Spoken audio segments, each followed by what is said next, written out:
Bill Gates mengatakan, teknologi hanyalah alat, namun untuk menjadikan anak-anak saling bekerja sama dan termotivasi, guru adalah yang paling penting.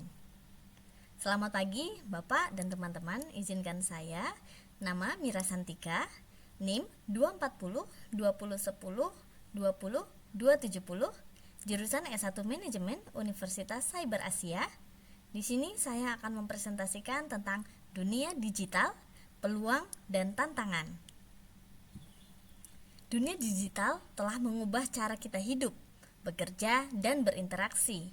Teknologi informasi dan komunikasi atau TIK telah membuka peluang baru, tetapi juga menghadirkan tantangan yang perlu kita hadapi. Peluang: akses informasi yang lebih mudah, peluang belajar yang lebih luas, kemudahan dalam berbisnis.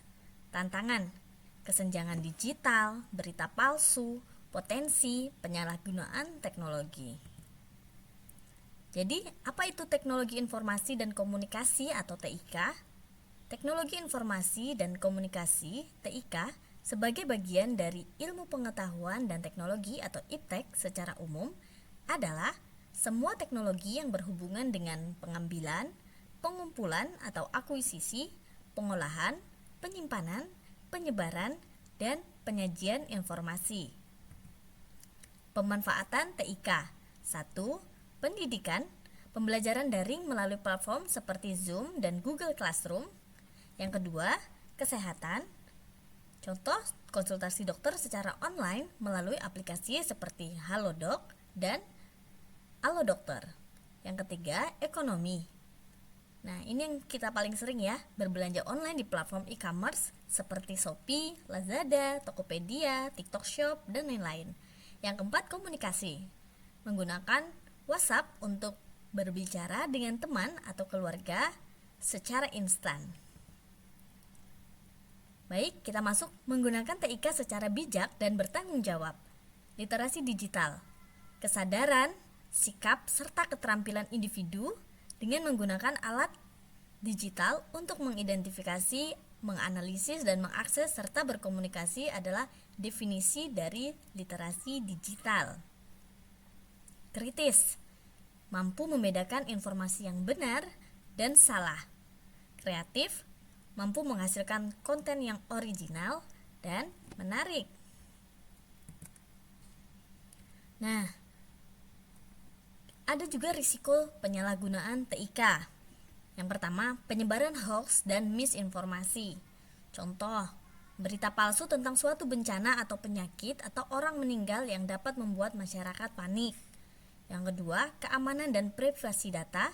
Contoh, pencurian data kartu kredit melalui serangan phishing yang mengarah pada kerugian finansial. Lalu, ketergantungan pada teknologi. Nah, contoh, seseorang yang terlalu banyak menghabiskan waktu di media sosial atau bermain game online. Baik, saya akan memberikan contoh kasus mengenai hoax atau misinformasi. Kasus ini melibatkan John Cik Muhammad, seorang tokoh politik yang diisukan meninggal akibat gagal jantung. Berita bohong tersebut beredar cepat di media sosial tanpa dasar fakta yang jelas, menimbulkan keresahan luas. Hoax ini merupakan contoh nyata dari bahaya informasi yang sering menyebar tak terkendali di era digital. John Cik merasa dirugikan secara emosional dan reputasinya terancam akibat penyebaran informasi salah tersebut. Apa sih dampak pada korban? Nah, dampak pada korban akibat hoax tersebut, John Cik dan keluarganya harus menghadapi tekanan emosional yang besar. Keluarga dan pendukungnya diliputi rasa khawatir yang luar biasa, serta banyak yang mencoba memastikan kabar buruk itu. Kondisi ini tidak hanya menimbulkan stres, tetapi juga bisa merusak nama baik John Cik di masyarakat. Dalam konteks politik, hoax seperti ini berpotensi mempengaruhi citra publik dan stabilitas emosional korban.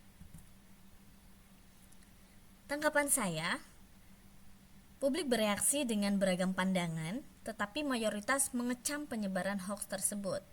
Banyak yang mendukung langkah hukum John Cik sebagai upaya melindungi kebenaran, dan ketertiban di ruang digital.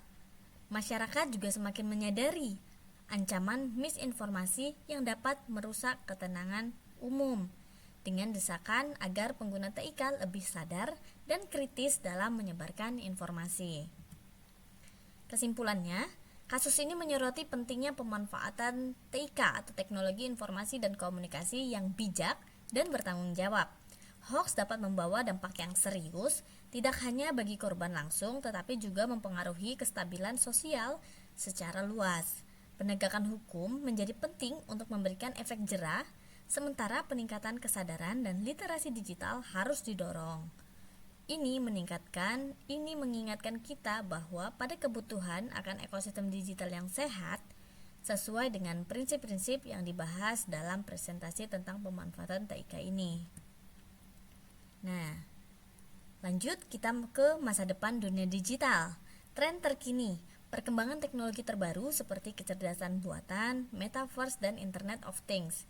Yang kedua, tantangan di masa depan. Tantangan yang muncul di masa depan seperti privasi data, keamanan cyber, dan kesenjangan digital. Lalu apa peran kita? Nah, kita harus berperan aktif membentuk masa depan dunia digital yang lebih baik. Kesimpulan, dunia digital menawarkan peluang dan tantangan. Dengan menggunakan TIK secara bijak, kita dapat memanfaatkan potensi positifnya dan meminimalkan dampak negatifnya.